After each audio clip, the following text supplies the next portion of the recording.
How to fix notifications not working in iPhone 16e.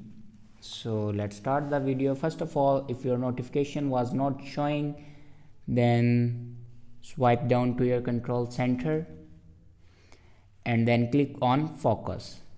If you turn on do not disturb, then turn it off. After turning off your do not disturb, then go back and open settings.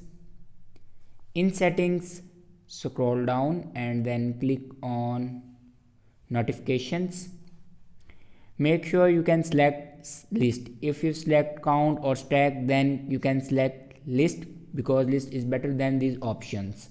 Count hide your notifications and stacks show less notifications and list show all notifications. So this is the way to show notifications in iPhone 16e.